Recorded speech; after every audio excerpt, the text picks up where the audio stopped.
Bismillahirrahmanirrahim. Assalamualaikum warahmatullahi wabarakatuh.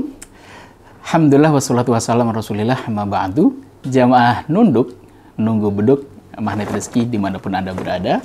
Alhamdulillah kita ketemu kembali di sore hari ini di waktu-waktu mustajab dalam berdoa. Maka kita niatkan dalam hari kita sekalian kita tolabul ilmi secara online.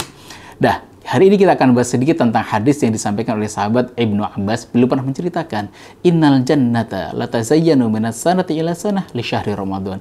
Sesungguhnya surga yang indahnya saja itu nggak kebayang. Kalau kita pernah melihat tempat yang paling indah, apakah kita pecinta gunung yang suka hiking, pas sampai di atas, oh masya indahnya luar biasa.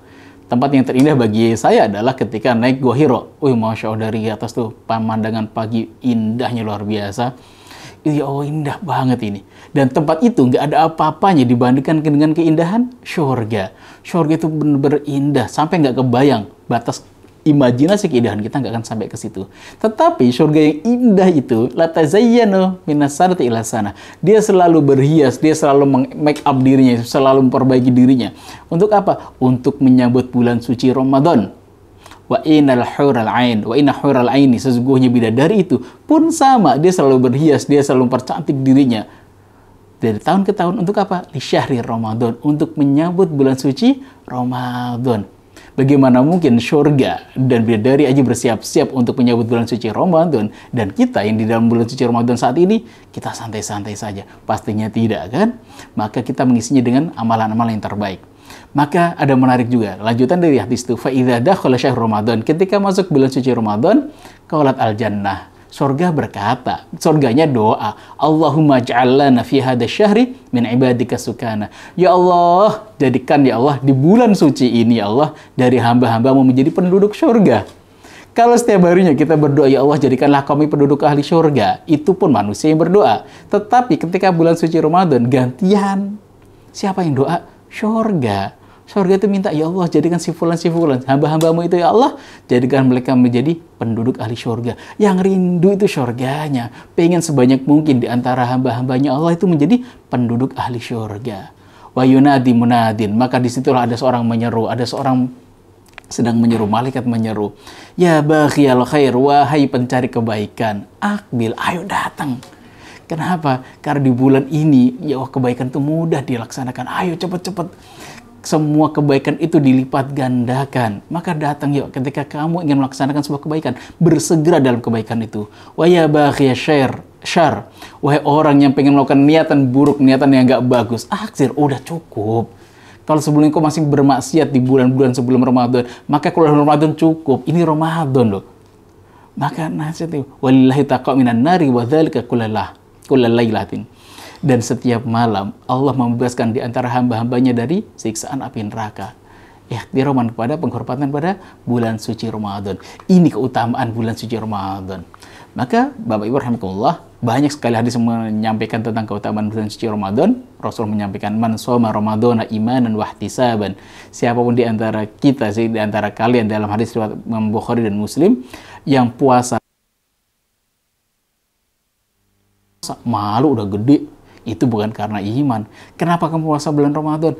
Kan aku sayang. Kenapa? Allah tuh paling senang didekati dengan amalan wajib. Ini yang diwajibkan oleh Allah. Dan aku pengen menjadi seorang hamba yang bersyukur atas segala nikmat yang Allah berikan. Iman, wahtisabah, dan mengharapkan ridhonya Allah. Nggak lebih daripada itu. Apakah pengen langsing? Apakah pengen sehat? Enggak, itu nggak kepikiran. Yang pengen Allah pokoknya senang banget dengan hamba-hambanya yang berpuasa. Murni, pure. Hanya pengen mencari ridhonya Allah. Ghufira lahu ma taqaddama min dzambi, maka diampuni dosa-dosanya yang telah lalu.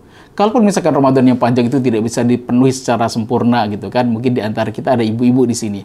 Oke, mungkin nggak bisa semuanya, mungkin ada tamu bulanan yang datang, mungkin kadang puasa, kadang tidak.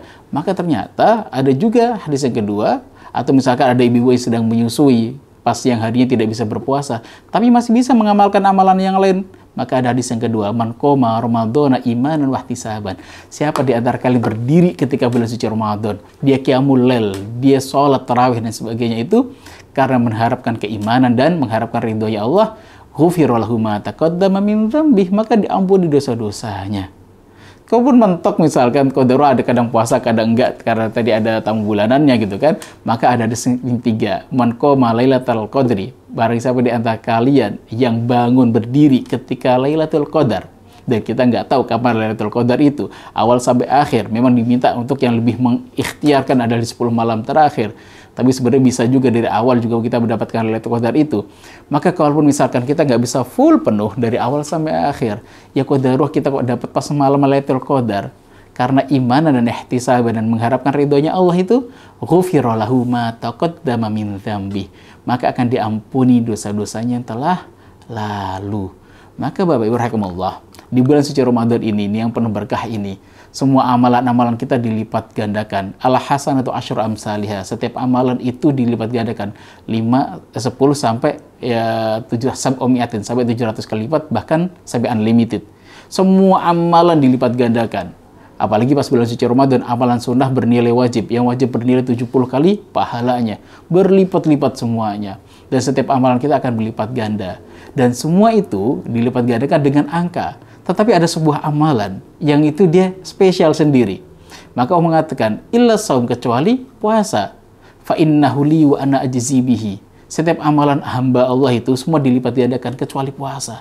Kenapa? Puasa itu yang balas langsung Allah Subhanahu wa taala. Wa ana ajzi bihi, dan aku sendiri yang balas puasa itu. Sebagian ulama mengatakan bahwa memang amalan yang pertama kali dihisab yaumul qiyamah nanti ada yaumul hisab adalah salat. Tapi ada sebagian mengatakan, yang terakhir dihisab apa? Maka ulama sebagian mengatakan, puasa. Loh, kenapa puasa?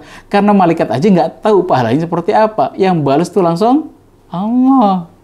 Maka kalau balas Allah, langsung pemilik surga, pemilik keridhaan itu, yang membalasnya. Allah tidak akan membalasnya dengan sesuatu yang remeh-temeh. Pasti itu yang terindah. Kalau kita dapat hadiah, misalkan bonus dari direktur, itu ya alhamdulillah dapat TV, alhamdulillah. Tapi kalau udah owner perusahaan gitu kan, biasanya hadiahnya tuh nggak main-main, dia besar. Umroh kah gitu kan, haji kah, pasti besar gitu ya. Nah ini hadiah langsung dari Allah Subhanahu wa Ta'ala. Dan lanjutan hadis ini adalah, lis-shaimi farhatan, bagi orang berpuasa itu ada dua kebahagiaan. Satu, farhatun 'inda fitrihi, bahagia ketika dia berbuka. Sebentar lagi teman-teman akan berbuka kan? Pasti bahagia, sudah menyiapkan kolaknya, sudah menyiapkan gorengannya gitu kan. Sebagian mengatakan makan buah korma itu ketika berbuka hukumnya sunnah. Tapi kalau gorengan hukumnya wajib bagi orang Betawi kan. Nah, semua bahagia itu ketika mau berbuka. Dan sekarang teman-teman sedang menunggu untuk berbuka, nikmatin berbukanya. Dan ini disampaikan oleh Allah SWT dalam hadis qudsi. Mereka itu bahagia ketika mau berbuka. Itu kebahagiaan pertama. Kebahagiaan kedua ketika kapan? Wa farhatun 'inda liqa'i rabbih. Itu kebahagiaan ketika bertemu dengan Tuhannya. Nanti ketemu Allah, ya Allah, kamu bawa apa? Bawa puasa. Oh, Masya Allah. Oh, senang banget dengan orang-orang yang puasa. Kenapa kata Allah? Yada' syahwatahu wa ta'amahu min ajli. Mereka meninggalkan makanannya. Yang makanan itu halal loh. Cendol itu halal. Gorengan halal. Mie ayam halal. Siang hari itu semuanya halal sebenarnya. Yang itu makanan halal semua. Tapi ditinggalkan. Kenapa? Karena saat ini Ramadan. Gitu.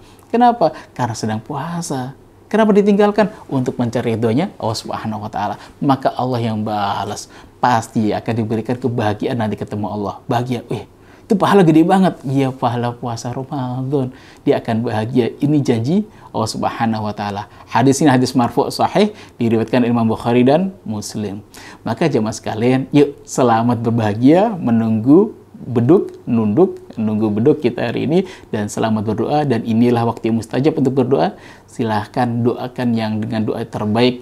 Ini adalah waktu mustajab untuk kita semua berdoa. Semoga ada manfaatnya. Assalamualaikum warahmatullahi wabarakatuh.